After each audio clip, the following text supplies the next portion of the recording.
Okay, so the last major piece of calculus that we have to talk about is power series. These were, for the most part, left off of the AP exam, but if you take Calc 2 in college, these are a big deal, and if you're going into engineering, these are a huge deal because they're used, as you saw with Taylor and Maclaurin polynomials, to approximate values. So here's the idea behind power series. A power series is a series of this form. You have a sum. Normally it starts at 0, but it doesn't have to. We just tend to start at 0.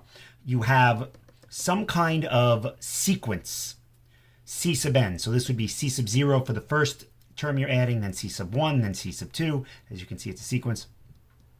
Times a variable x minus a constant a to the n, where a is a real number, and a stays the same throughout the entire sum. The c sub n terms are all real numbers because they're part of a sequence, but they can all change. We say that this series is centered at a. And from the Taylor polynomials and Maclaurin polynomials, I think you know what that means, is that like that's where it starts and then it kind of branches out around, but we'll get there. Power series are the function analog to numeric series. Just like numeric series can converge to specific values, power series can converge to specific functions. So here's an example. The geometric power series. The geometric power series is just a geometric series where the sequence that we use is just a sequence of ones, and it's centered at 0. So in that case, we just have x to the n. So when n is 0, we get 1. When n is 1, we get x, x squared, x cubed, and so on forever. Example 2 is just a random power series that I made up. It's not famous or anything. This one happens to start at 1. Note that it is an alternating series. Negative, positive, negative, positive. The terms in the sequence come from an alternating sequence where the denominator is exponential, the numerator is just n, and this is centered at negative 3 because this is x minus negative 3. Note the first term is to the first, the second term is to the second, the third term is to the third, and so on. And these look a lot like Taylor and Maclaurin polynomials because a Taylor and a Maclaurin polynomial, they're really just partial sums, a partial sum of a geometric series.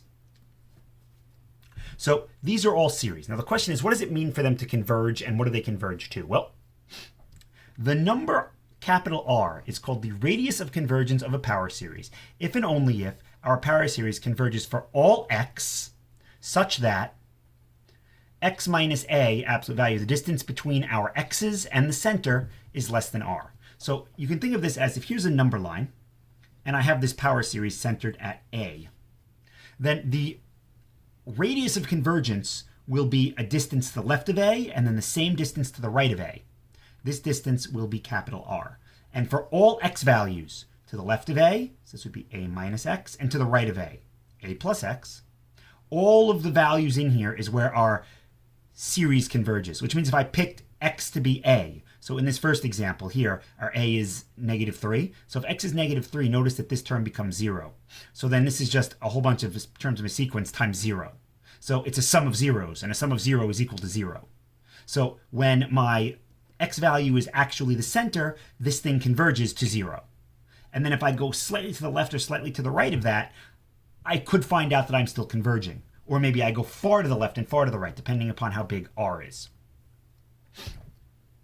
The interval over which this converges is called the interval of convergence. The interval of convergence can be an open interval, like in this example where we don't include the endpoints, a closed interval, perhaps it converges at the endpoints, or a combination. Maybe the series converges, doesn't converge on the left endpoint, but does on the right. Maybe it converges on the left endpoint and doesn't converge on the right. And we'll look at what that means with a bunch of examples. So to determine the interval of convergence, convergence tests must be used. The most common tests to use are the ratio and root tests. You did the ratio test before the AP exam, and we just did the root test last time. But be mindful that the endpoints of the interval must be checked separately, because the ratio and root tests will always fail there. If you try the ratio or the root test at the endpoints, you'll always get that limit that you're testing with to equal 1, in which case that means that the test fails and we need some other way to do it. So this is where all the other tests are going to come in, the alternating series test, the p-series test, and all of those other ones. Occasionally, we can use a geometric series test to find the interval of convergence when we have a geometric series. So example 1, the geometric power series and its various manipulations. So this is the geometric power series. And since this is a geometric series, we know that this is going to converge when our r, the absolute value of r, is less than 1. So the question is, what's our r here? Well, each term is multiplied by x. 1, then x, and x squared. If I divide two consecutive terms, x squared divided by x, or x cubed divided by x squared, I get x. So my r is x, and my a is the first term in the series, 1. So when will this converge? This will converge when my r is less than 1. And in this case, because my r is the variable x, this will converge where x is less than 1. So what does that mean? That means that the radius of convergence, r, equals 1, because I'm centered at 0, so this is really x minus 0. And the interval of convergence goes from -1 to 1, because this is the same thing as saying -1 is less than x is less than 1. And because this is geometric, I don't have to test the endpoints, because I know when r equals 1, this thing diverges. And in fact, I know that for these values, when x is in between -1 and 1, I know what this is equal to. I know what this converges to. This is going to converge to a over 1 minus r. So that's kind of cool. I know what the actual sum is. And in essence, this is just a generalization of the geometric series. Instead of looking at it and saying, oh, r is 1/3, or r is 7, or r is 15, we're saying r is x. And these are all of the possible geometric series. Here's another example of a geometric power series. It's not the geometric power series, but it is a geometric series that is also a power series. So this one is also centered at 0. I see that there's no x minus anything, so it would be 0. I'm going to rewrite this to get the n to look more like an r to the n. So I notice I have a 3 to the n plus 1 here and a -1 here. So I can rewrite this as 1/3 times -1/3 to the n times x to the n. And that's the same thing as n goes from 0 to infinity of 1/3 times -x over 3 to the n. Just algebra. Okay? So this is now my geometric series. We know where a geometric series converges. It converges when the r is less than 1 or greater than -1. Say, and greater than -1. Well, here's my r. My r is -x over 3. So this will converge when? Well, when -1 is less than -x over 3 is less than 1. Or when -3 is less than -x is less than 3. Or when 3 is greater than x is greater than -3, which is the same thing as -3 less than x less than 3. So this right here is my interval of convergence. Interval of convergence. What's the radius of convergence? Well, the radius of convergence is 3. If I start at the center, which is 0, I can go 3 to the right or 3 to the left. And we can even figure out what this would sum up to. Our first term here, when n is 0, is 1/3. So this would be 1/3 over 1 minus 1/3 over 1 minus -x over 3, which is the same thing as, if I do this all out, 1 over 3 plus x. So it converges to that. Same game here. I can rewrite this. Notice that this series, geometric series, is centered at -3. So I will rewrite this so I can figure out my a and my r more easily. This is 5/4 x plus 3 to the n. So my r is 5/4 times x plus 3. So this will converge when -1 is less than 5/4 x plus 3 is less than 1. Multiply through by 4/5. This is -4/5 is less than x plus 3 is less than 4/5. And right here I have my center, -3. This is x minus -3. I can figure out what my radius is. The radius is -4/5. No, it's positive. Sorry, the radius is always positive. The radius is 4/5 because from the center, I can either go 4/5 to the right or 4/5 to the left. To get the interval of convergence, I just solve explicitly for x. Subtract 3 from all sides. 3 is -15 over 5. So this would be -19 over 5 is less than x is less than -11 over 5. This is my interval of convergence. And that's it. I used the geometric series test to figure out where these would converge. These are the intervals of convergence. And I also have the radii of convergence. Now, the geometric series examples are the easiest ones. When we don't have the geometric series, then we have to use either the ratio or the root tests. And unfortunately, those get very messy. So let me show you an example, and that's why this is a full page. Here I have a series that starts at 1. It's a power series centered at -3.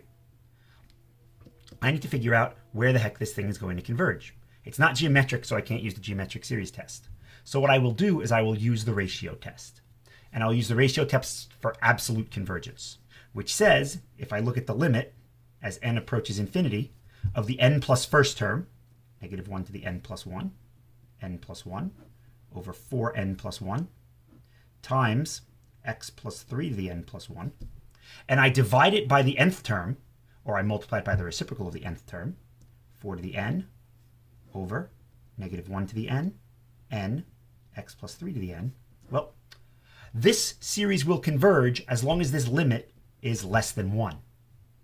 So if this limit is less than 1, then we have convergence. If this is greater than 1, we have divergence. If this is equal to 1, we don't know. So this is going to be equal to 1 at some points, and we'll look at those separately because we have to, because we want to find all values of x. So let's figure out what the heck this limit is. So here we go. This is the limit as n approaches infinity of. Well, we can do some canceling. -1 to the n plus 1 over -1 to the n is just -1. 4 to the n over 4 to the n plus 1 would be 4 on the bottom. X plus 3 to the n plus 1 over x plus 3 to the n would just be x plus 3. And then I also have here an n plus 1, and in the denominator I have an n. And this needs to be less than 1. All right, so let's rearrange these terms a little bit. -1, n plus 1 over 4n times x plus 3 all needs to be less than 1. Well, here's the thing. N is going to infinity. So as n gets large, eventually all of these terms, the n plus 1 and the n, are going to be positive. So I can take the absolute value bars off. And the absolute value of -1 is just 1. So this is the same thing as the limit as n approaches infinity of n plus 1 over 4n. Now the x plus 3 I can't take the bars off of because I don't know if x plus 3 is positive or negative. But as n goes to infinity, this whole term goes to 1/4. And this doesn't have an n in it. So the limit of the x plus 3 in the absolute value is just the x plus 3 in the absolute value.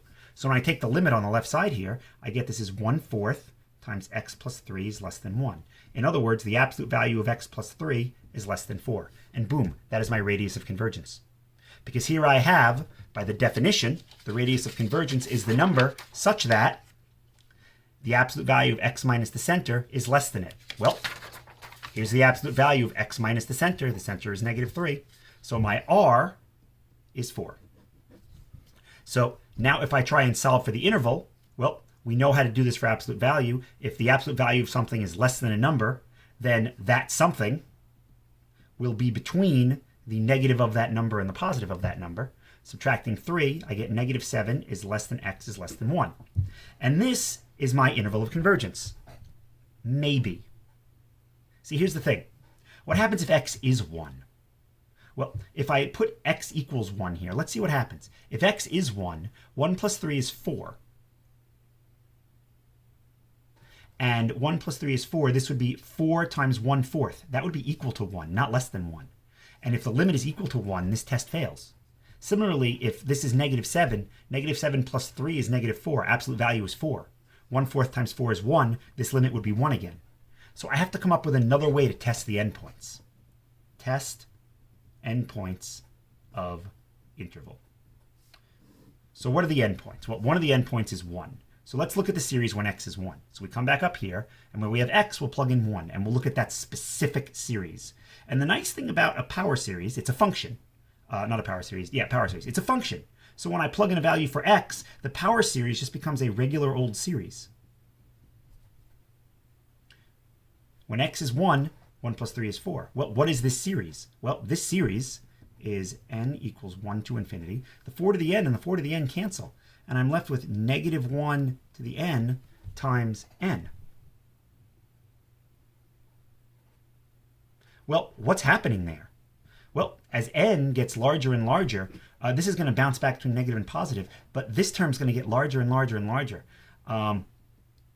By the divergence test, the limit as n approaches infinity of -1 to the n times n is not 0. So this diverges. And since this series diverges, 1 is not in the interval. of convergence. So I will not include it. What about x equals negative 7? Well, if x equals negative 7, let's see what happens. We get negative 1 to the n times n over 4 to the n. Negative 7 plus 3 is negative 4 to the n. So negative 4 to the n over 4 to the n, I can divide the negative 4 and 4, I get negative 1 to the n. So this is the same thing as n equals 1 to infinity of negative 1 to the n times negative 1 to the n. Negative 1 to the n times negative 1 to the n is 1 to the n, which is just 1. So this whole thing just becomes that. And by, again, the divergence test, this limit is not 0. So this also diverges. So what does that mean? That means my interval of convergence is negative 7 less than x less than 1. That is my interval of convergence. Or for those of you that like the interval notation, I do not include the endpoints. So if you pick any x value at all between negative 7 and negative 1, and you plug it into this power series, you're going to get a series that converges. So if we take x as 0, if I plug in 0 and I tried the ratio test on it, I would find the limit is less than 1 and it converges. If I take negative 2, the series converges. If x is negative 5, the series converges. If x is negative 8, the series diverges.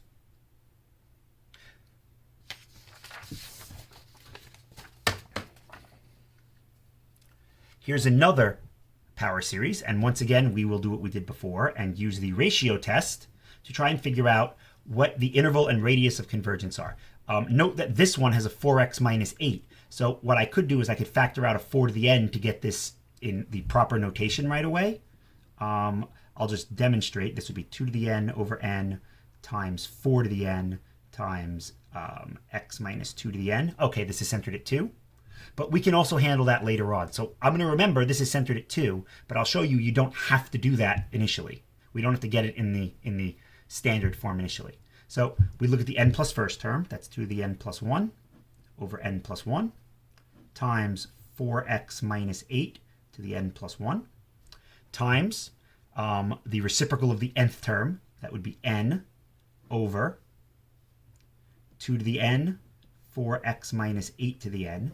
And for this to converge, for this series to converge, this limit has to be less than 1. So once again, let's try and figure out where this limit is less than 1. So once again, 2 to the n plus 1 over 2 to the n is 2. 4x minus 8 to the n plus 1 over 4x minus 8 to the n is 4x minus 8. And then I have an n, and I have an n plus 1, and I need this to be less than 1. Rearranging this again, I get absolute 2 to the n over n plus 1 times 4x minus 8 is less than 1. I can, once again, pull out the 2n over n plus 1 from the absolute value because the n is going to infinity. Eventually, these will be positive. And this limit winds up being 2. 4x minus 8 is less than 1. If I divide, I get absolute 4x minus 8 is less than a half. I need to get this in the form x minus a. So to do that, what we can do is we can divide both sides by 4. When we divide both sides by 4, and note, now I have this where the center is 2, just like I said it would be. And now I also have that the radius of convergence is 1/8. So what's the interval of convergence? Well, negative 1/8 is less than x minus 2 is x than 1/8, less than 1/8. Add 2 to everything. That would be adding 16/8. So we get 15/8 is less than x is less than 17/8. And we're almost done. All we have to do now is remember to test endpoints. So we'll test x equals 15 over 8 first. So we'll plug 15 over 8 into our original series. We get n equals 1 to infinity, 2 to the n over n, times, well, 4 times 15 over 8 is the same exact thing as 15 over 2. And 15 over 2 minus 8 is the same thing as 15 over 2 minus 16 over 2. So that would be negative 1/2 to the n. That's the same thing as n going from 1 to infinity of, well, since this is being raised to the n and this 2 to the n is being raised to the n, I can multiply them, and I get negative half times 2 is negative 1. This is negative 1, whoops. This is negative 1 to the n over n. And this series should look familiar to you. This is the alternating harmonic series, which we know converges. This converges because it's the alternating harmonic series. So we could sit here and do the alternating series test, but we recognize the series, so we don't have to. So since this converges, I have to include 15 over 8 in my interval, which I will do when I write the final answer. Let's check 17 over 8. If we check when x is 17 over 8, something similar happens. 17 over 8 winds up giving us 17 halves minus 16 halves is just 1 half to the n. And 2 to the n times 1 half to the n is just 1 to the n, which is just 1. So this series winds up being another very familiar one. This diverges because it's the harmonic series. So we do not include it. So my final interval of convergence will be 15/8 is less than or equal to x is less than 17 over 8. So note, in this interval, my series does converge at one of the endpoints, but not the other. It happens sometimes. Okay. We're going to do a few more examples, 3 more to be exact, because some of them are interesting. What happens when you're dealing with a factorial? Well, the factorials are present a lot, so we do have to deal with them. So once again, I will use the ratio test, the limit as n goes to infinity of the n plus first term, and that is 2x plus 1 to the n plus 1. And here, since there's no fraction, I can just write this, the nth term below it. I don't have to multiply by the reciprocal, 2x plus 1 to the nth, and this needs to be less than 1. So what is this? This is the limit as n goes to infinity of n plus first factorial is n plus 1 times n minus 1, n minus 2, n minus 3. This is n minus 1, n minus 2, n minus 3. They're all going to cancel except for the n plus 1. And then here, everything's going to cancel except for the 2x plus 1. And now this is interesting. This is the same thing as the limit as n goes to infinity of, I can pull out the n plus 1 from the absolute value. What is this limit? Well, as n goes to infinity, this goes to infinity. That is interesting. That means this entire left side has a limit of infinity. In other words, the left side increases without bound. If something increases without bound, will it ever be less than 1? No, this is impossible. This is a contradiction. So what happens here is we assumed that there was going to be some radius of convergence, and we wound up with a contradiction. There isn't one. That means that the radius of convergence is 0. And what does that mean? That means the interval of convergence is only one value. This only converges at the center. And what is the center of this?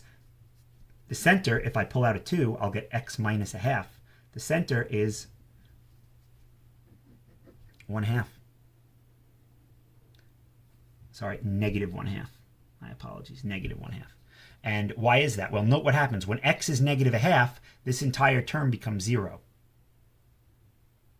And thus, when I take the series, I'll have 0 plus 0 plus 0 plus 0. So the only time this series will converge is when x is negative 1/2, because then it's the series that is uniquely 0. It has a value of 0. And that makes sense. The radius of convergence is 0. If I go even slightly to the left or slightly to the right of the center, I no longer converge. So that is an interesting situation, and it happens a lot more often than you would think. Okay, example 5 I included to show you that sometimes it's easier to do the root test than the ratio test. Here I notice that all of my terms are raised to the nth power. So I could do the ratio test, but then I'm going to wind up with an n to the n plus 1 to the n plus 1 and an n to the n, and that gets messy quickly. But I do have a test for this. I can use the root test. And the root test says the limit as n goes to infinity of the nth root of the absolute value of x minus 6 to the n over n to the n all needs to be less than 1 for this series to converge.